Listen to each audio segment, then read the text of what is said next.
What is up, everybody? Isaac here with Civil Engineering Academy, coming at you with another podcast episode. Thanks for joining me. If you're giving these likes and you're putting comments, I really do appreciate it. Wherever you're finding this podcast episode, we like producing them. So thanks for joining me. I bring on a wonderful guest today. His name is Geoff Smith, and he's actually with Silman. He actually manages 12 engineers there. It's a structural engineering firm in New Jersey, and he works on a lot of stuff in New York, so kind of the New York area, and worked on a lot of fun projects. I wanted to get his experience, talk about his experience as a manager, also as a structural engineer, and talk about his favorite projects, advice he has about studying for the PE exam in the workplace as a manager, how to deal with that, and things of that nature. But it was a really fun episode to deal with him. He graduated from West Virginia University, and he's been working for Silman for quite some time. So I think you're really going to enjoy this episode. I apologize for my voice. Between kids with croup and ear infections, it seems to be going around in our house. So I got a little bit of a frog in the throat, but we'll deal with it. We'll get over it. So Jeff's a great guest. I really do appreciate him. If you have comments about this, the video or the podcast, make sure that your voice is heard. Let us know in the comment section if you're watching this on YouTube. And if you're catching this on any podcast, let me know how things are going. Shoot me an email, isaac@civilengineeringacademy.com. And make sure to check out our website, civilengineeringacademy.com, if you need resources to help you pass your FE or PE exam. And a little secret, we are almost ready. We're working on the California Seismic and Survey course. We're going to do a course for that. So that'll be coming out hopefully here in 2022. Looking forward to that and sharing that with you. So little teaser for you. Anyway, you're going to enjoy this episode with Geoff. Geoff's a great guest, and it's going to be coming up right after this. All right, Geoff, how's it going? Welcome to the Civil Engineering Academy podcast. I'm excited to have you on. Good. Thank you, Isaac. I'm excited to be on. Yeah. You'll have to pardon my voice, getting over a cold between ear infections and croup and all kinds of kid stuff going on. It just manages to circle around, Yes. Yeah, they're little germs. Well, Geoff, as we get started, I definitely will read a little bit about you as we do an introduction to this episode. Okay. But I always like to ask our guests to describe more about yourself and maybe what you do for a living. Sure. No, I'm a structural engineer by trade, and I manage a number of people within our office. We have a studio atmosphere, so another person and I manage about 12 people as we go. And the way I like to describe it is architects draw it, and we make it stand up. So I think that's what we do. Inherently, that's what we do. There's a lot more to it, but that's the breakdown for it. Okay. So you're managing, you said 12 structural engineers? Yes. Okay. Yes. And do they all require SEs or PEs or a mixed bag or what? So it's not required where I'm at Silman. But what it is it's encouraged, right? Because it allows you to provide that knowledge growth as you move forward in your career. And it's something that frankly, we encourage highly that you go after a certain part of your career. I mean, I know I believe it's 3 years of experience if you have a master's, 4 years of experience if you have a bachelor's, and you need that time to actually find out what it is that we do, because there's things that they don't teach you in school. Yep. And I think that, getting live experience is very important. So you have to learn how to read a code. They don't teach you that in school. Oh. Yeah, and there's a lot of codes. So yes, there is. You got to use that search function real well. Well, what's a typical day like for you as a structural engineer and as a manager? So are you talking about pre-pandemic or post, or like in the pandemic as we go? Because they're two very different things. Well, let's touch upon both. Like, what was it like before and what is it like now? Sure. I mean, my typical day when we were in the office full time, which is something that we're working on going to a hybrid structure, but that's coming about.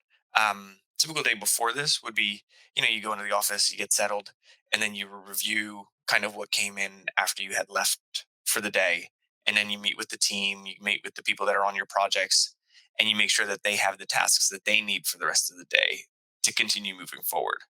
Um, then it was client meetings, site visits to review existing conditions as you go. Um, and then we had some of those management meetings too, which take up a bit of the day. Sure. Um, and then again, it's checking in with your team as you go to make sure that they're still on the right path, that they need to be for the projects. Okay, so that's pre-COVID, right? Yeah, that is And pretty. COVID Yes, hits.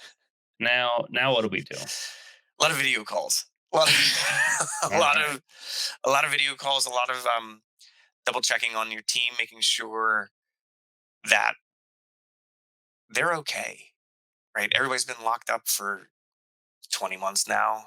Um, Sometimes you feel like a psychologist, but a lot of times it's just making sure that your team is fine and in the right mental state. Um, but besides that, it's making sure that they have you can't stop by somebody's desk as easily as you used Right. to. Right? It's either a call, which can be, if they're not at their desk, they're not going to get that call. Um, but scheduling the time to check in with every member of the team as you go to make sure that they have what they need for that day or that week.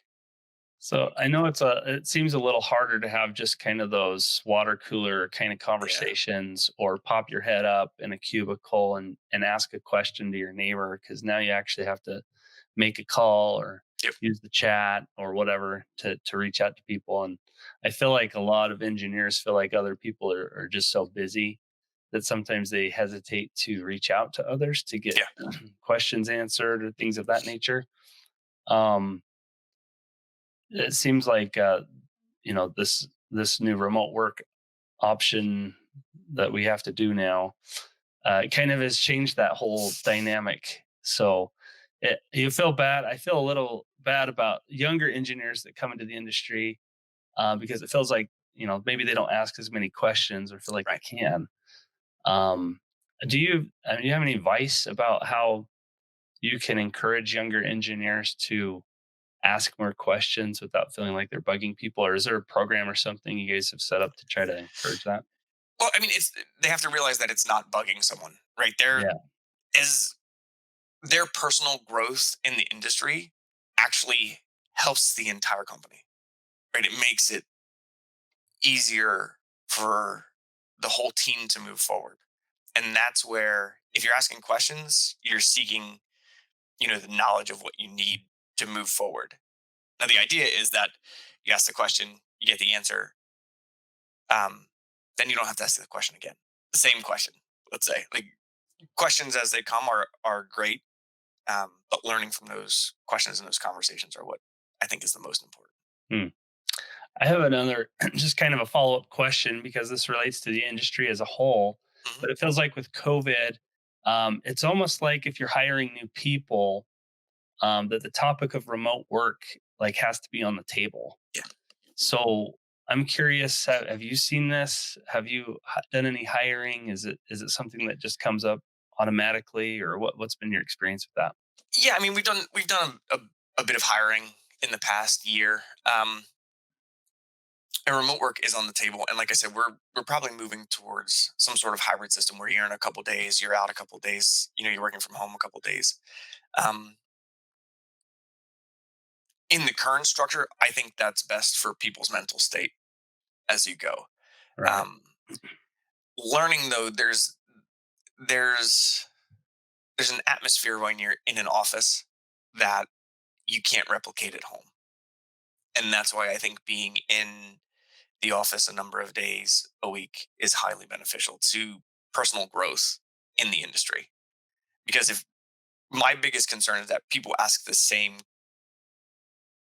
group of people questions, and once you're in the office, someone, like you said, the water cooler, like someone else can overhear and then chime in as you go and back and forth. It's not um, the same two or three people that you're asking a question to all the Yeah, time. and I'm sure there's conversations that are had that not everybody benefits from.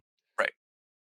So, that's kind of an issue. So there's kind of that human interaction element that's that is missed with remote work. But at the same time, I would I would probably guarantee that as a new hire that most people want Yeah. also a remote option too. Yeah, absolutely. Like that's what they're wanting too. So No, and it's a topic, right? It has yeah. to be a topic of conversation, especially in the world we live in now, where things are so easy to be remote, right? Quote unquote Yeah. easy as you go. You may not have the same benefits, but it's there. Okay. Well, good advice. Good advice. I'm curious, as a structural engineer or managing people, what's some of the maybe one or two biggest challenges that you face as a structural engineer? Um, honestly, as a structural engineer, the biggest challenges that we face are the projects themselves, right? Every project is unique. Um, there's no two buildings that are the same, even though 90% of the buildings are um, in somewhat the same. That 10% can be very tricky. And Hmm. that's where we need to spend our time, is on that 10% of the design that's not standard. And that's where I think we shine in our office, as focusing on that to make sure that that's a highlight That's for nice. the project. What are some of the softwares that you guys use over there?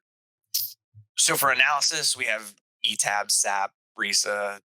Um, we've been going.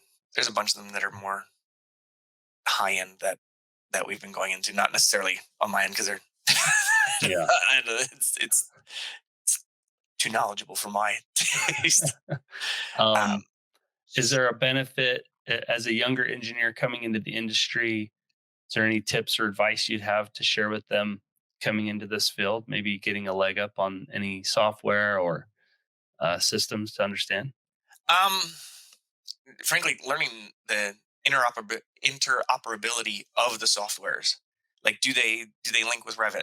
Is there a way to round trip your model from Revit back and forth to an analysis software, and the bugs that can come about of that?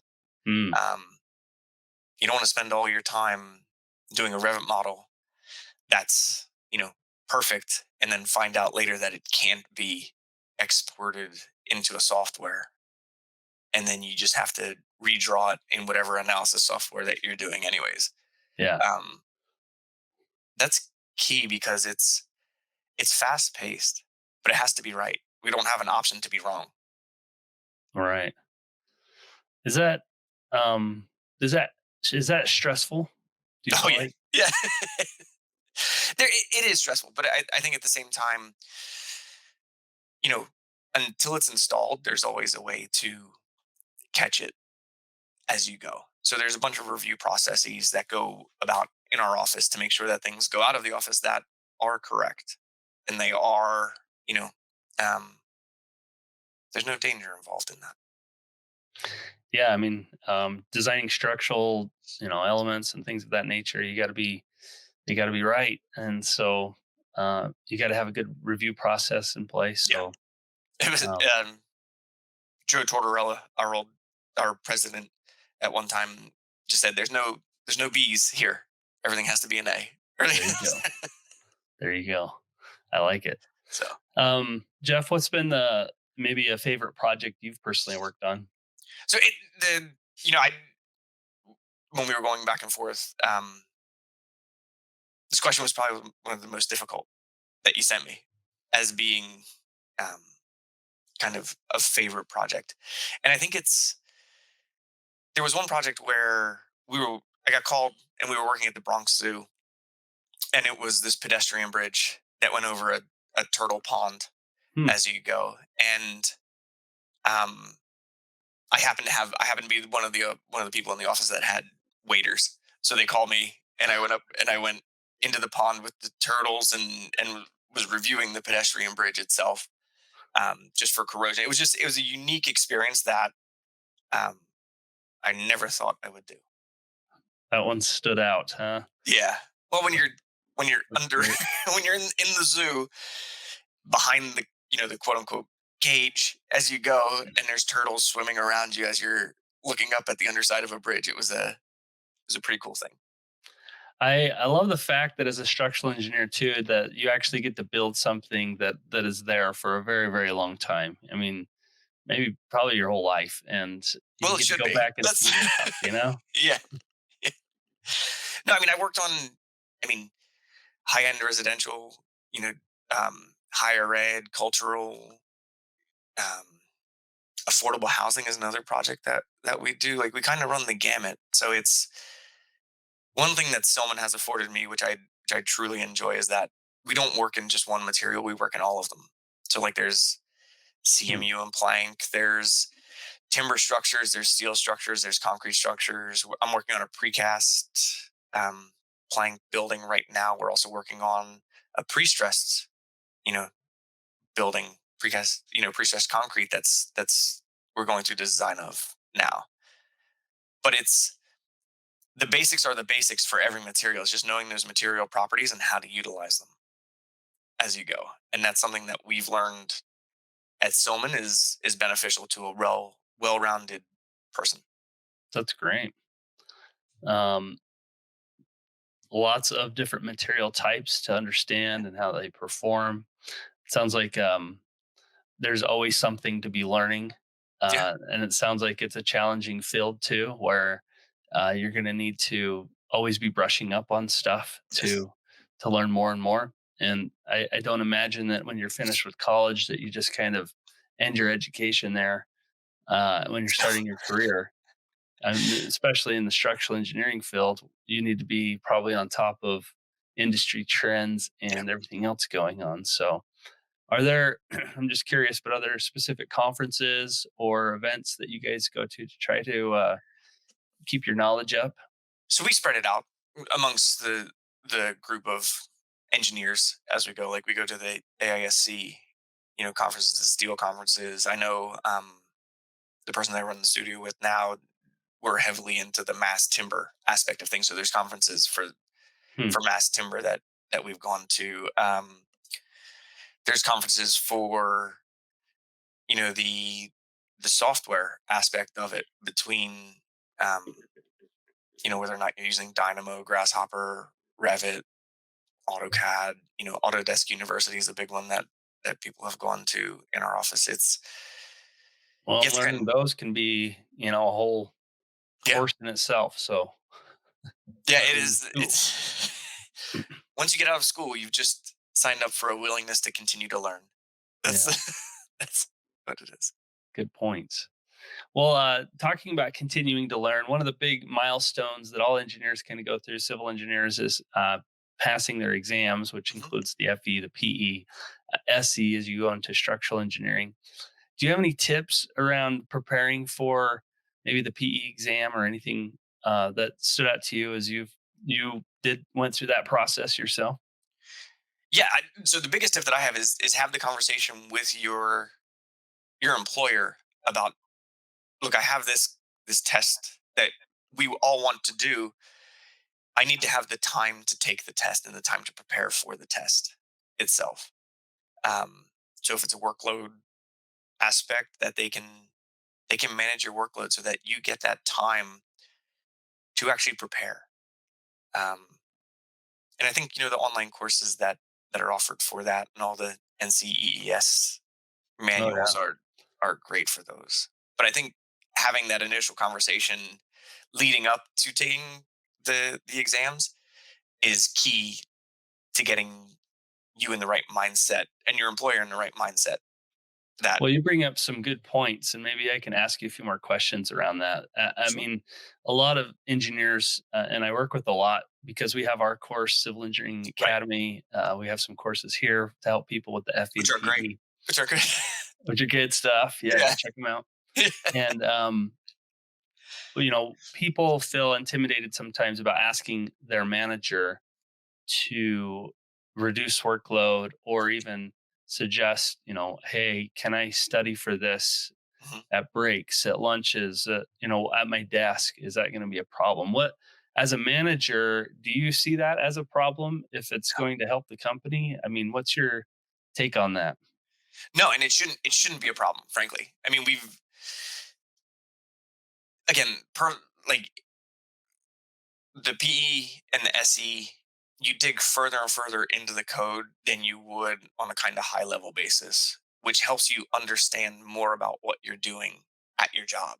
So I would have nobody should have an issue with someone studying what they're actually doing. So that's it, And you would be okay as a manager if they studied a little bit during work hours or absolutely. after, or what's your thoughts around that? If we had the conversation, I would have, if they're gonna, so that's part of the what we're talking about with pandemic and work hours and things like that. Like there's a flexibility there, right? Like Yeah, you don't okay. have to be at a desk from 9 to 5 right now, right? If your best studying time is at lunchtime and you want to take 2 hours to study from 12 to 2, why not? Go for it. Yeah. I mean, Yeah, just have that clear and open communication with who you're working with. That I'm blocking off this time. Please respect that time. that makes sense.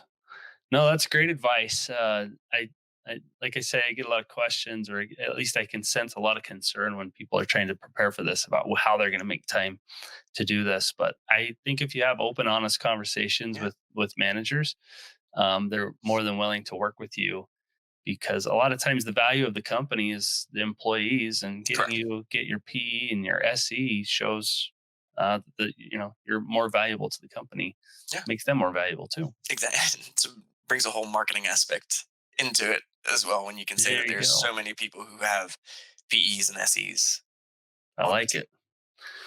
Well, one thing I found interesting on your own kind of resume was that you are a commissioner for the Bayonne Historic Preservation Committee. And what does that entail? What is that about? And I'm sure there's a lot of other committees that are similar to this that people Yeah. could look into. But what was kind of your experience with that? How did you even find uh, a role to play there? So there was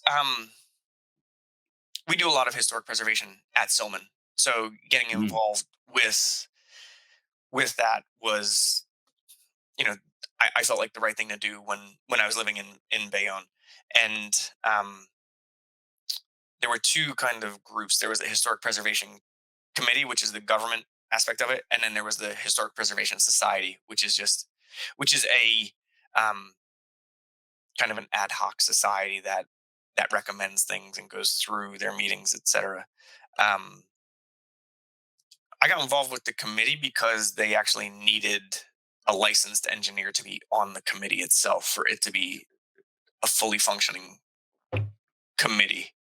Um, so I had gone to a couple meetings, saw what it was about. I thought it was a good use of time on my end, and it would make a difference you know in the place that we were living. So I think it was good to do.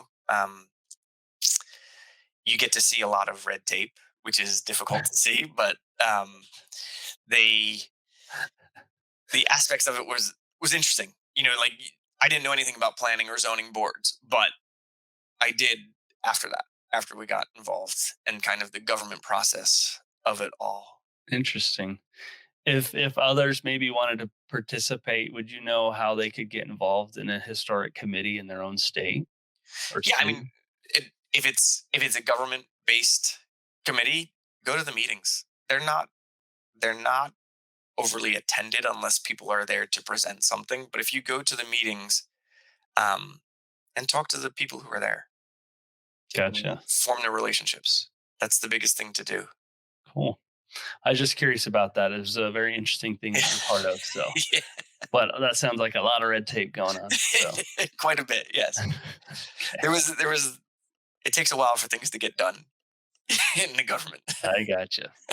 Well, Jeff, this has been fun. I'm curious if there's a resource out there that you would recommend to engineers that's helped you either in career or in your life, uh, that you could share with us. Sure. I mean, my biggest thing whenever I was becoming a manager, which you're not trained to do, right? You just kind of grow into it, was the Manager Right. Tools podcast.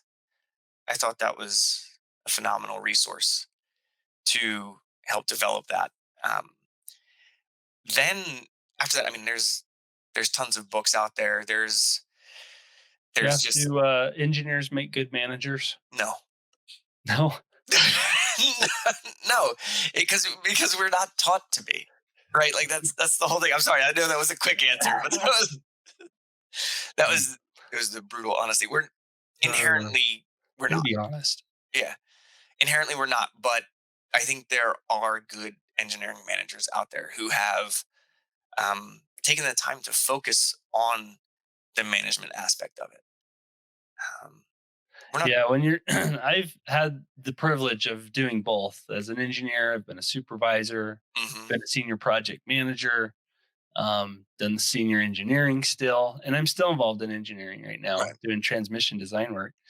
And I will say that the first task I got put on when I became a supervisor is that I had to talk to a guy at my workplace that had um, I guess we had suspicion of drinking alcohol, like getting Oof. involved with HR kind of stuff, like first First day of the time. job, and you're just like, oh my gosh, is this really this bad?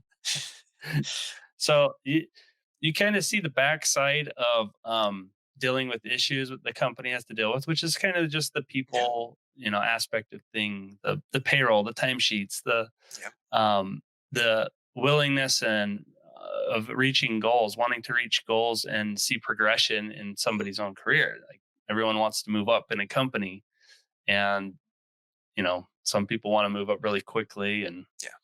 you have to work to balance that kind of stuff. So I don't know. Yeah, I think you're right. There's a lot to learn there. So definitely uh, give that podcast a listen. Anything else on your mind about that? No, I mean, difficult conversations are difficult in general, right? Like, so having those conversations and being open to constructive criticism and feedback is key for growth. All right. Yeah, and being willing to admit mistakes, I think, is Yeah, huge. Like if you make a mistake and you don't kind of own it, it just makes you look bad. yeah, You know. completely agree. You So can't pass the buck. yeah, the sooner you could say like I missed it. I missed Yeah, it. I'm sorry. You know, I and and the move sooner, on. so like we were talking about before, the sooner you go through that, it doesn't get to the third review of the drawings or the third review of a model, and then you're like, oh yeah, I saw that a long time ago, and it's like, well, why didn't you say something? Why didn't you Yeah. say something a long time ago? Come on, And we man. could have solved this. Now it's going to cost X amount of dollars before we actually figure out what we have to do. Yeah. Well, So, good tips, good advice. Well, Jeff, thanks for doing this. yeah, no problem. What's your favorite thing to do out there? Your New Jersey, New York area?